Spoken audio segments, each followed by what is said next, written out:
Hi, so let us start this memo book challenge by presenting the Art of Public Speaking by Dale Carnegie. So we have here a chronometer that was already started for us to really prove that this video was not tempered nor edited in any way. So without further ado, the Art of Public Speaking by Dale Carnegie. So I'm going to close my eyes now. So the author, the initial chapter, goes about saying some first things. The first thing with which he starts the book is when you do a public speech, you should have something of value to say. Very important. Then you should enthrone your will really to rule over your mind and thoughts and feelings. So the will above everything. And the will to learn, and to learn by doing, and expose yourself to criticism, to the practice, and to audiences. There's no other way around it. So he starts the first chapter by the name of acquiring confidence. And how do you acquire confidence? If you feel a certain shyness in the beginning, you should really expose yourself a lot of times. Expose your subject and do face audiences repeatedly. In the beginning, it will be difficult and you will have some shyness, but this shyness will go away once you start doing a lot of public speeches and facing audiences and so forth. It will be a bit of suffering. And the author goes on and has a side note, says that yes, you'll suffer a lot for a bit, but once you escalate in the scale of life, so is your capacity to handle suffering. This is something that the author really dwells about. Then you should absorb your subject. You should deeply feel and think about nothing else than the subject that you will expose. And don't try to act great, because acting great is something that comes within. If you're great, people will notice it. You shouldn't try to force it. So don't try to act great. Also, very importantly, is that the work that you are exposing should be an ideal that you are serving to. And so this is something that is above and beyond yourself. You are not glorifying yourself in the public speech. You are serving a certain purpose, a certain work. Very important. Then, of course, as we have said in the beginning, you should have something to say and something to be confident with. So if in the beginning you are struggling with the start, even the start of the speech, then you should rehearse the initial words in front of a mirror. This will get you on track. Also, if you expect success, so enjoy it. Very. This is something that the author goes on and says about. Also, don't try to be a rabbit-hearted coward, because cowardness invites disaster. So over this, you should assume mastery over your audience. And so in the room, you should be the most knowledgeable person about the thing that you're about to speak about. Sometimes this may not occur, but try. You may have someone in the audience that knows more about it than you, but this typically doesn't happen. So be confident, you know much more about what you're about to say than other persons, so take advantage of it. But most important than your audience or even you is the truth. So make a commitment to the truth that you are exposing, not yourself, nor the audience. and of course be courageous, because facing an audience requires courage. So there are some concluding hints that the author goes on by saying.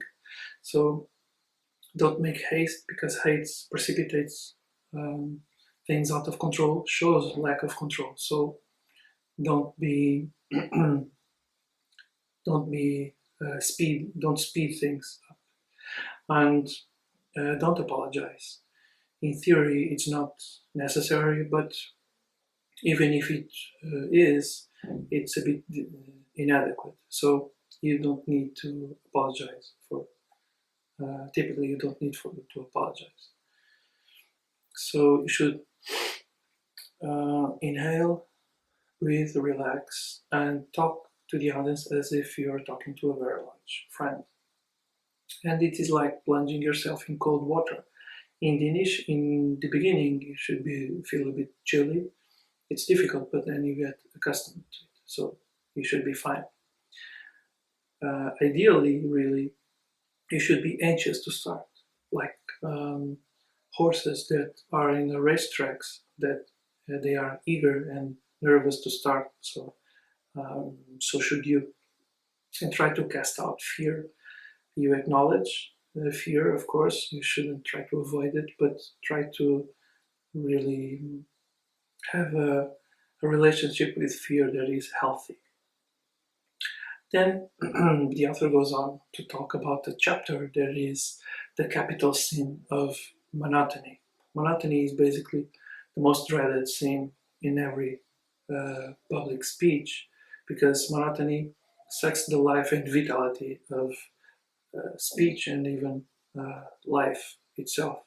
The author goes on with examples in our prisons. Prisons have a very monotonous and routinous, and there are a lot of routines, and they tend to be monotonous. So monotony is also a poverty, whether in life and in public speaking. So you should conquer it. And you conquer monotony the same way that you conquer monotony when you are dealing with, for instance, your wardrobe. And if you feel your wardrobe is monotonous, then you buy new clothes. Here, you do more or less the same thing. You multiply the powers of speech by using some techniques. And he goes on by starting with asking a friend that helps you, so that listens to your speech and gives you feedback. If you don't have a friend that is available to you, then you can record yourself. So you can be your most vehement critic. So go for it. Then there's a chapter about emphasis and subordination. In a sentence, not every word has the same importance. There's words that have more importance than others. That's why it's very important to choose very wisely the words, and we will get back to this in just a minute. And even the author here, on a side note, says destiny is not a matter of chance, but a matter of choice. This is a bit tricky, but you get the idea. So the author goes on and talks about the contrast that derives from comparing important words and less important words, as if the most important words are peaks, mountain peaks, and in the valleys you have less important words. So over this reflection, we know that contrast and comparison is very important and useful techniques for you to enrich your public speech. So another technique is use of pitch. Pitch is the relative tone of your voice, and normally you divide pitch into high, medium, and low. And the author goes on and says that when you change a thought, you change the pitch that accompanies this thought. And he gives examples about the nature. In nature, everything is continuous. The pitch is continuous in nature. If you listen to a bird singing, the bird is very varied in the pitches that the bird uses, it may be high or medium and oscillating into low. So this is something, this variation is very rich. So pitch has an impact over the emphasis of what you are saying in this regard. So sudden breaks of pitch, sudden variations can impact the way your message is vehiculated to the audience. Another technique is about the change of pace, because we are not machines, and the change of pace can lend naturalness to the speech, to the movement of the speech that you are addressing. So we are not machines, we are not clocks. So this lends naturalness, some fluctuations in rhythm. Also, change of pace prevents monotony and also impacts the emphasis. You can really make more emphatic certain parts of your speech by altering its pace, its rhythm. Another technique is an adequate use of pause and power. The power of pause. Sorry. So we do not talk about pause without concentration. And there's two movements around here. One is from the part of the speaker, where the speaker pauses as if he is gathering forces in order to really deliver a certain message. And in the same way, in the audience is really pausing to gather really attention and comprehension from their side to really receive this message. This has a response effect that can help you. Also, another effect of make them wait, make them weep. So you make the audience wait for what you're about to say. So, and this is pause preceding the message. You also have pause after the message. So you deliver the message, and then you pause it. You pause, and you let people sink in. So let the message sink in. Then let them reflect upon it. Then you have another tool that is inflection. And inflection is about the shaded tones of your voice. And there's a lot of examples that the author goes on by reflecting. There's a movement of sharp rising and long rising and even a leveled effect. Then you have long falling and sharp falling. Also, you have the movements of sharp rising and falling, and sharp falling and rising, and also an hesitated shaded tone. So these are all possibilities that you can use to enrich the delivery of your speech. And talking about delivery, Dale Carnegie talks about the concentration in delivery. He makes very clear that you should concentrate in the exact sentence that you are really talking about, addressing. Very important. If you are saying one thing and thinking in another, people will notice, and this will really lose, your message will lose power. So don't think in the next section while saying the current sentence.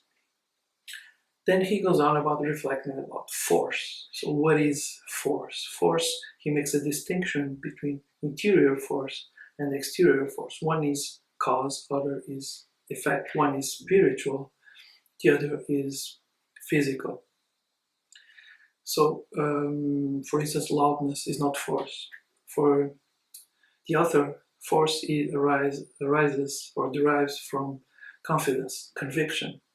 And this confidence, this force, ignites or triggers some emotional tension. And this emotional tension, if it is to be used as a technique, it should be shared with the audience. The audience should share this emotional tension.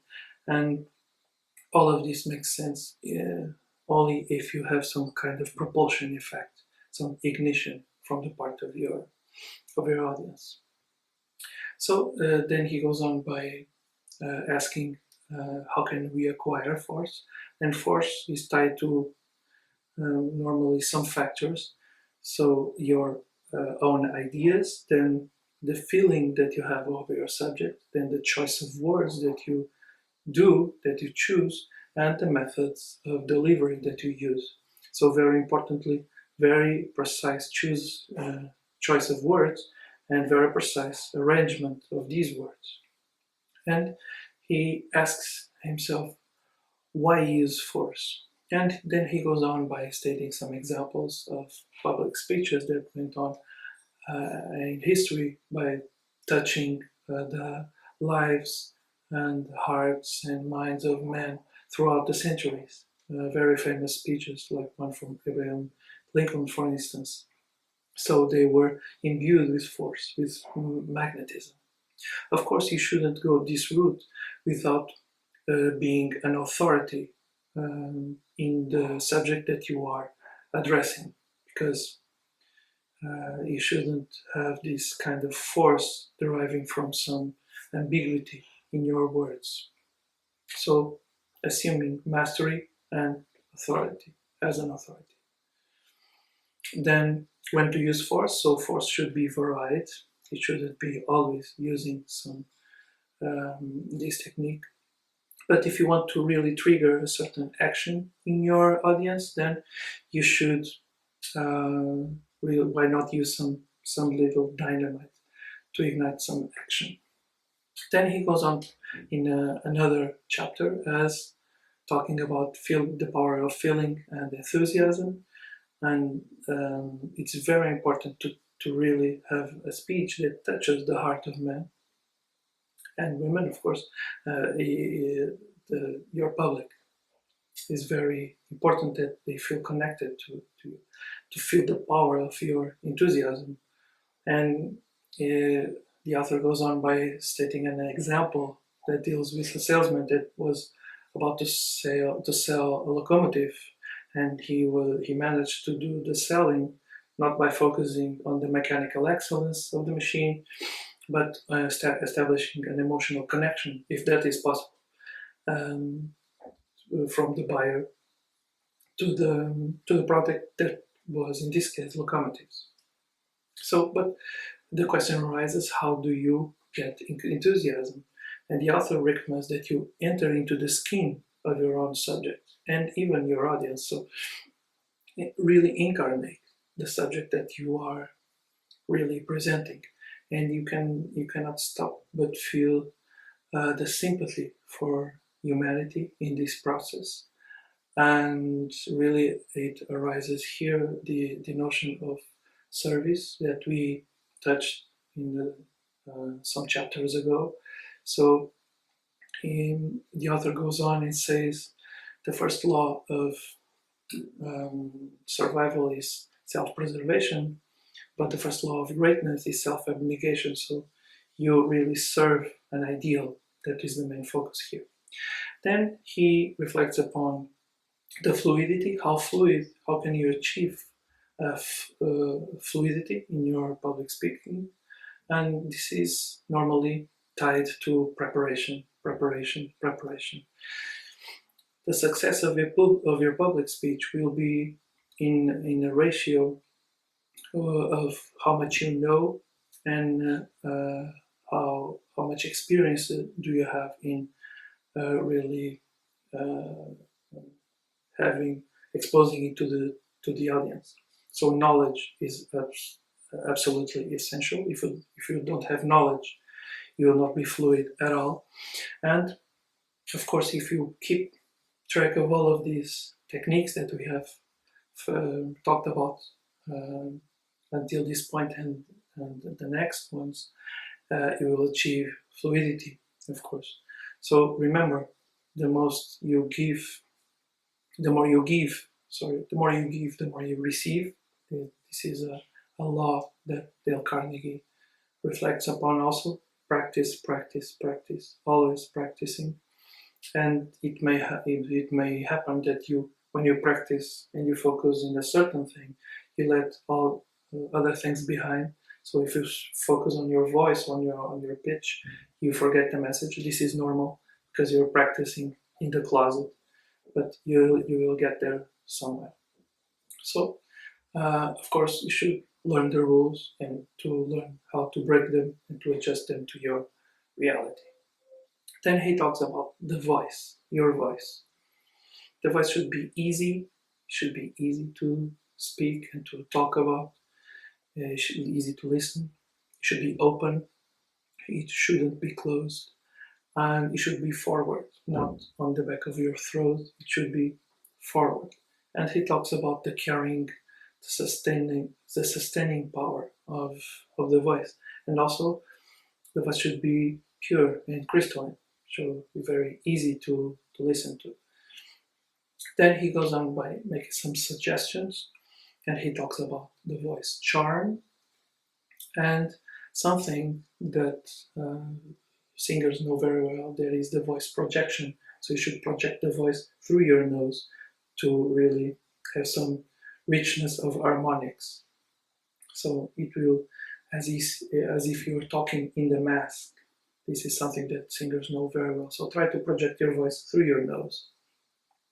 So he gives some selections for practice, and this is the chapter about voice. Then he goes on and talks about the precise utterance of sounds. And he starts that chapter with articulation. And articulation is really the combination and the forming of words using elemental sounds. And in English, you have 44 elemental sounds. And the reason people really don't be they don't be so accurate is first they ignore there are these 44 elemental sounds, or either they ignore or they don't comprehend, or they don't have an inner ear that distinguishes all of these sounds, or so they think they are doing it right, but they are doing it wrong, or they have just a torpid will, as the author says, or they're just lazy. So another dimension where you can work on is the accentuation. The accentuation is a proper stressing of some syllables in the words, very important. Also, enunciation. Enunciation is really to pronounce the words until the end. Sometimes people just eat some syllables and they don't pronounce the words until the end, so very, very important.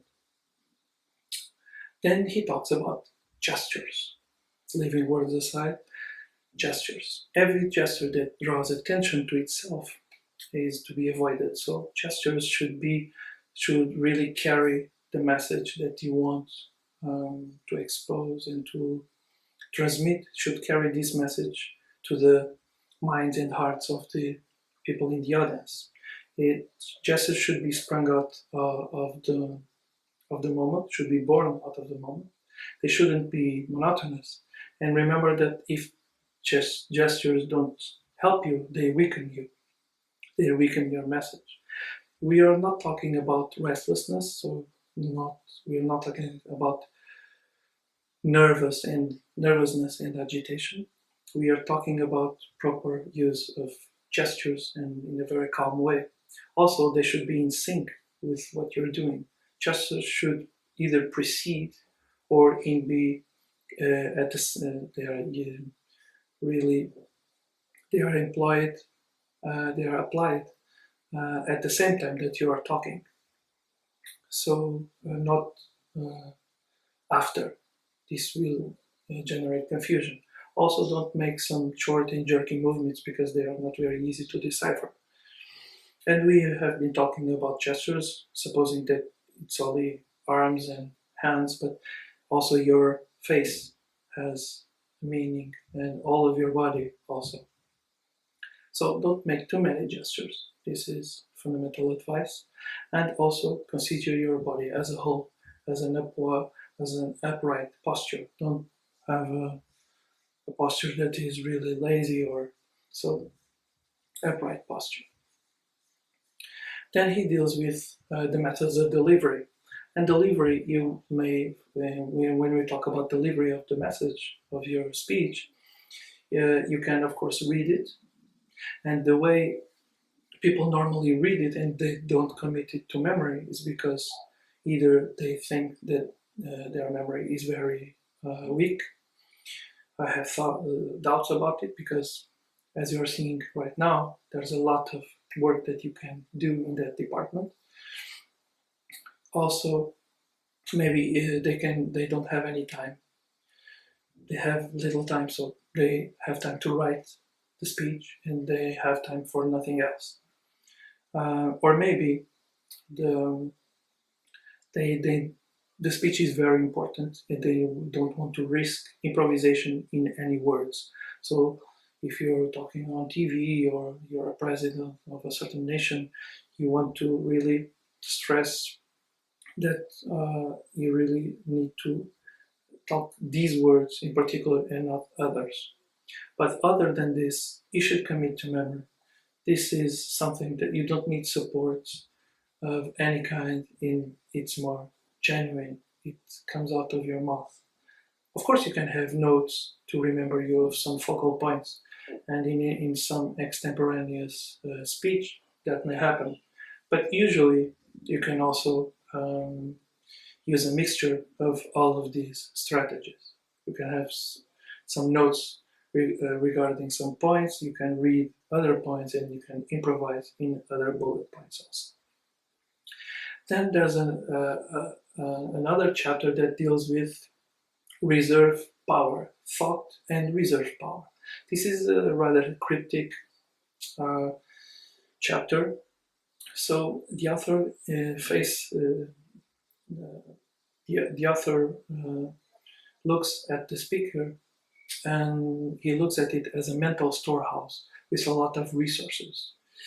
And the master has a lot of resources, and if you are in a public speech and you know that the speaker always uses the same resources and always answers to the questions in the same way, it's not very resourceful.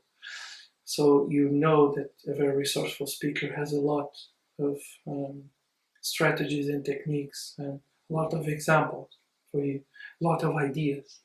And these ideas maybe have two dimensions, their own ideas and the ideas that were read and absorbed by other in reading other sources. That is all fine. So this chapter deals with the speaker as a thinking person, a person that does mental arithmetic with facts, a person that weights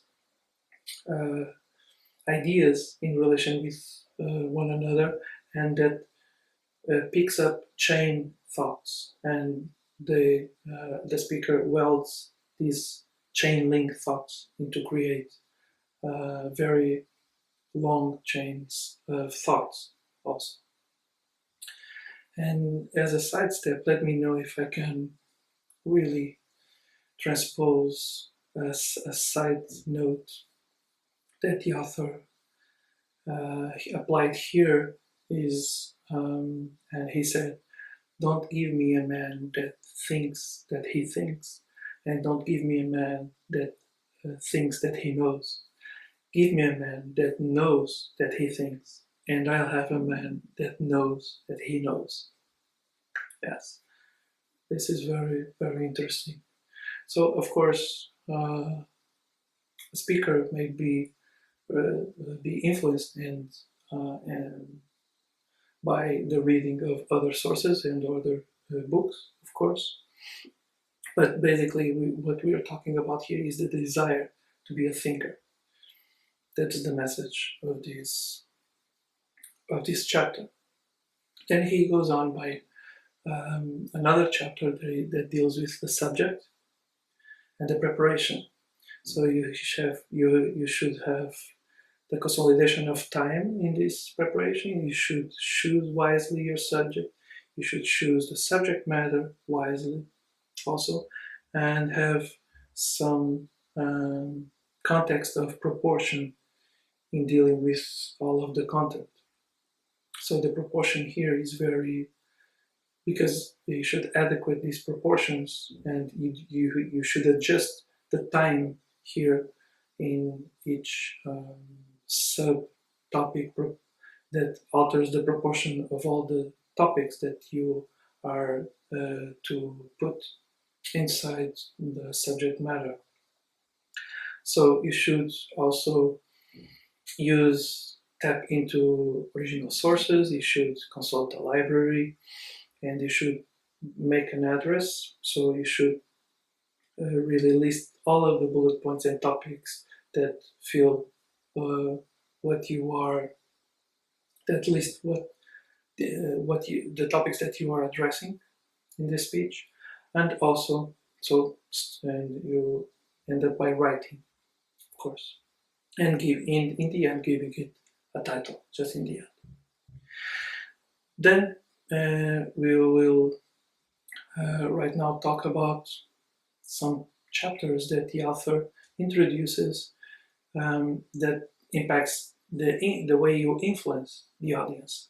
So one starting chapter is influencing by exposition, and the author talks about the nature and the importance of exposition, and also the purpose of exposition to be accurate and precise and so forth, and also talks about the methods of exposition. And he gives a list. He talks about the use of definitions, the use of contrast and antithesis, the use of examples, the use of analogies, the use of even discarding some themes, the use of classification and analysis and division, and also the use of generalization and the use of facts and experience. So you can influence by exposition in using these strategies. Then you can also influence by description. And he goes on by stating the nature and methods of description, and he also gives a list of strategies to use in description. You can describe things by hints, just hinting. Then you can describe things by their effects, like you describe a tree by the fruits. You can describe by the use of epithets or the use of figures of speech, or you can even describe things directly, of course. Then he goes on and makes a suggestion for the use of description. Another way you can influence your audience is by narration. So you can use anecdotes, and you can introduce biographical facts of yourself, or even events in general. So this influencing by narration. Another technique is influencing by suggestion. And he talks about the basis of suggestion, the suggestive force, and he says that naturally people tend to respect authority in these matters. And also, we must not forget that people normally tend to follow the path of least resistance, and you should take this into account. Also, the environment where the people are from and where they grew in also impacts the way they are suggested, victims of suggestion or not. So the way you make suggestion effective is really to be confident and make people trust you. And how do you make that? Is really to be confident. If you're confident, then people will follow. Also, we talked about the authority as a means of suggestion and examples, very common. Also, the use of figurative and indirect language have a suggestive power. So keep this in mind. Another technique is influencing by argument. So you state what is the question, then you give evidence, and then you really expose the reasoning behind the argument, and you can suggest people using or influence people using an argument. Also, you can influence people by persuasion. And by using persuasion, the author gives a list of methods. And for instance, you can allude to something people have a high appreciation, like the love of liberty. You can allude to this, or you can allude to facts and experience. You can persuade, giving examples of facts and experience. Also, you can persuade by alluding to something that people hold dear, their children, for instance, a very fine example. Or you can persuade people by alluding to prejudice. Sometimes, depending on your message, this can be a weapon. And finally, you can allude to self-interest. So you can persuade people and you can influence the crowd by using these techniques. And talking about influencing the crowd, in order for you to influence the crowd, you need a leader, charismatic leader, to really ignite the crowd. And the author goes on by really diversing about how to create a crowd. We'll not go into this detail right now. We will pass into a very big chapter that deals with imagination. And the name of this chapter is Riding the Winged Horse. This is one of the most fundamental cores, the tenets of a good speech, that is awesome powers of visualization and memory and imagination. So what is imagination? The author tells two dimensions: reproductive imagination and productive imagination. In reproductive imagination, you try to reproduce in your imagination things of the reality that are in real life: visual imagery, auditory imagery, and motor imagery, olfactory imagery, and gustatory imagery, and tactile imagery. All of this you can reproduce in your mind. Then you have productive imagination, that is something that goes from inside out. That is, you are the producer. You are someone that are making combinations and creating from inside out.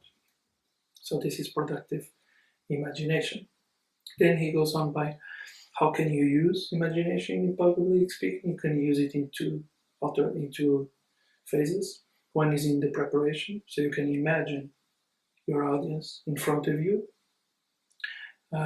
This helps you in practice, and you can also imagine your speech in several parts and the context that binds all of the parts together. So this also employs the use of your imagination. Also, you can imagine the language that you are about to use. So this is in speech preparation. In speech delivery, you can, for instance, relive past events and you state them if they support your case. Or if you want a certain scenery or a certain presentation that goes a certain way, you can draw like a storyboard. You can draw the scenes that you should really traverse, and you go scene by scene and you present this scenery and this imagery to your audience. Then, of course, if you describe objects, you can imagine these objects in nature. Then the author goes on by really how to make this an habit. So try to reproduce images in your mind. Try to really even draw or write. This is something that you can obviously do. Another dimension that you should grow is your vocabulary. Vocabulary is of the utmost and fundamental importance. And there is also techniques that deal with growing vocabulary. So the most obvious one, you are reading a book and you underline words that you don't know, and you go search the meaning. So this is the book note habit, also the book reference habit. And also, for instance, he also says that you shouldn't prefer one set of words for another. You should really make all of them available in your vocabulary. If you have questions about the meaning of some words, go talk with people that know them. Discuss with specialists. Discuss with someone who knows the meaning of the words. And final remark about words, really find the most adequate word. So search for the most adequate word that is to be employed in your speech. You will profit from it. Then in the final chapter, one of the final chapters, it deals with memory training. This is basically what we are doing here. So first the author tells us what not to do, and he talks about the natural laws of memory. And the natural laws of memory start with concentrated attention. This is something that we have already seen. Then this exercise of really know the essential behind certain subject, the structure that underlines a certain subject, because there are things that are structural and things that are superfluous. So make a habit to really grasp the essential, and grasping the essential, you can reproduce the rest. So you need to think, of course, and you need to associate ideas. You need to repeat, otherwise memorization will not occur. You can read thoughtfully and aloud, also a technique, and you can write what you want to remember. Also make this a habit, memorize something every day, and the author goes even a certain way to say that you should memorize out in the woods. Again, you should cast out any fears when you try to memorize your speech, because you can do it. Also, if you have, when things go wrong, the author gives one or other tips or strategies. If you draw a blank, you can always recur to the last sentence that you talked about. You pick a word of that sentence and you go after this word and try to define it and really go on. Maybe, just maybe, in more time ahead, you catch the thread and you continue your speech. Then the author talks about the right thinking and the right personality. So as a speaker and as a person, you are always becoming. So you're becoming just better and better. You should cultivate yourself in order to be a better speaker. So the success of your public speech will be always a division between your mental attitude and your thoughts, of course. Then there's a penultimate chapter about conversation in dinners. And the last chapter deals with how to make conversation effective when you have a conversation. So you should admit to your faults when you're talking with someone. You should have a compromise to really accept your faults and the will to overcome them. And you should know in your interior that you have all that it takes to really go down that path and to overcome every difficulty. Remember that people listen to anyone that has something very important to say. And the last thing is study the English language if you want to do public speaking and chat in English. And this was, believe it or not, the outcome of 265 bullet points that traversed all of the art of public speaking by Dale Carnegie. Thank you very much for watching, and follow us in Udemy if you are seeing in Udemy. Thank you. If you're not, please search for us in Udemy. Human 3.0 Super Memory. Thank you.